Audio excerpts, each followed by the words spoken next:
Oke, thanks for watching kawan-kawan ya. Jangan lupa subscribe, like, and penting sekali jangan skip iklan. Terima kasih. Hahaha. Assalamualaikum warahmatullahi wabarakatuh. Waalaikumsalam warahmatullahi wabarakatuh. Jumpa lagi bersama saya Mufajaruddin Asnan dalam channel kesayangan kita bersama Asnan Way.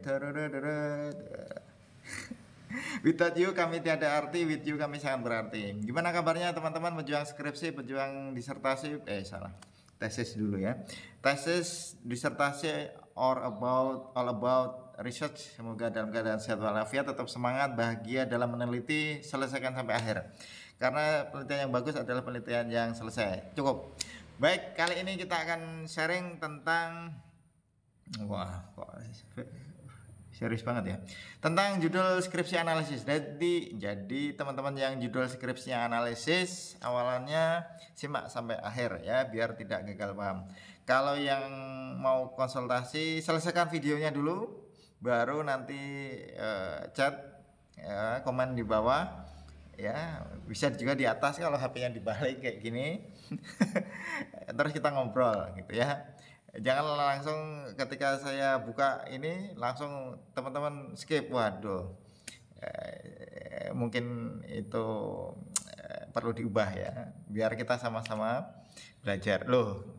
Baik, analisis sebenarnya salah satu level di mana kalau di taksonominya si Bloom itu udah masuk di kategori HOTS ya, higher order thinking skill. Artinya di C4, artinya anak itu kalau di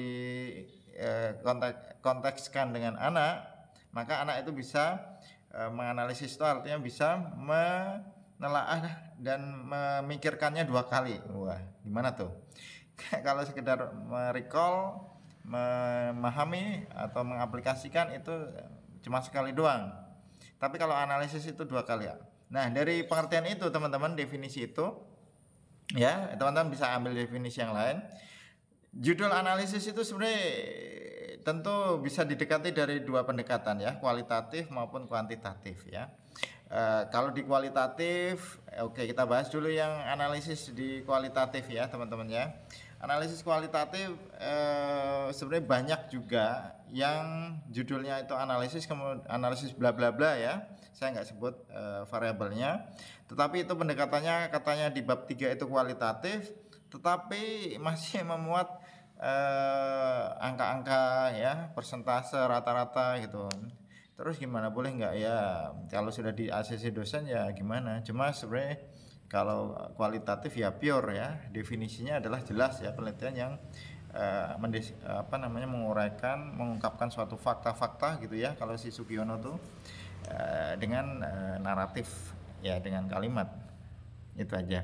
Jadi misalnya analisis bla bla bla dalam konteks kualitatif, teman-teman nanti pemilihannya tentu kalau di bab 3-nya kita langsung hajar di bab 3 ya teman-teman ya.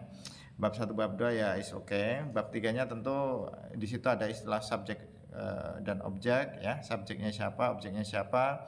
Teknik pengumpulan data jelas wajib, teknik instrumennya juga wajib. Kemudian teknik analisis datanya juga wajib ya. Teknik pengumpulan datanya kalau kualitatif baik itu analisis atau apapun itu ya sama ya, mengandalkan observasi, kemudian wawancara, mungkin ditambah dengan dokumentasi.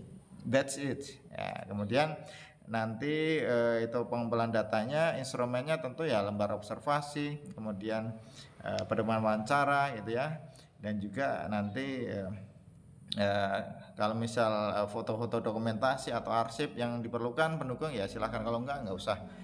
Bedakan antara teknik pengumpulan data dengan instrumen teman-teman ya. Kemudian setelah itu dilakukan, mungkin dilakukan untuk menjaga kualitas dari hasil, maka diuji keabsahannya ya. Absahannya bisa pakai triangulasi, bisa pakai member check, macam-macam lah ya. Yang penting teman-teman paham yang digunakan itu memang salah satu bagian dari prosedur yang disarankan oleh beberapa rujukan referensi. Asal ada dasarnya silahkan, kita yang penting bahagia.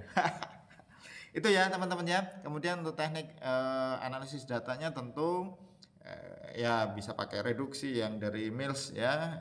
Yang lain juga silahkan ya. Bradley juga boleh. Yang jelas ketika analisis sudut pandangnya itu kualitatif, maka ya itu tadi apa namanya, tek tok paradigma dari kualitatifnya jangan ditinggal ya. Ya, artinya subjek, objek, pemilihannya seperti apa, kemudian teknik pengumpulan datanya bagaimana tadi, kemudian instrumennya apa, itu membuatnya seperti apa, nanti kita bisa ngobrol. Kemudian valid abstrahnya seperti apa, kemudian teknik analisis datanya sudah selesai.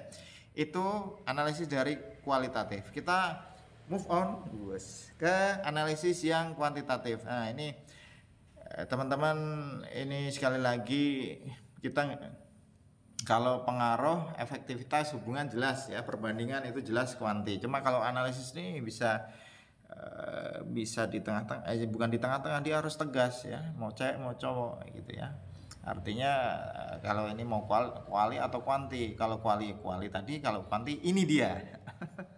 Kalau kuanti teman-teman, judulnya analisis bla bla bla gitu ya. Itu kalau nanya uji-ujinya apa saja, saya enggak tahu gimana ya, enggak gimana. Karena apa? Karena saya harus tahu dulu, bukan saya sih, teman-teman juga harus tahu dulu itu rumusan masalahnya itu apa gitu ya. Tergantung rumusan masalah teman-teman.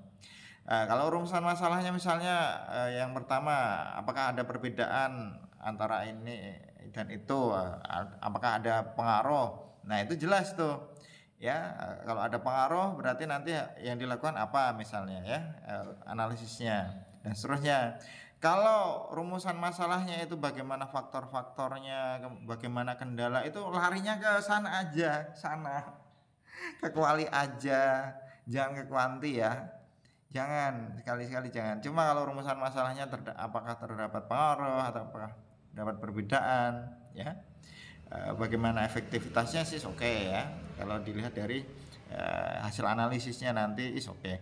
Cuma kalau nggak ada hubungannya bagaimana faktor-faktornya atau apa, kan itu mau cerita ya, itu mending larinya ke kuali, jangan ke kuanti gitu. Udah itu aja.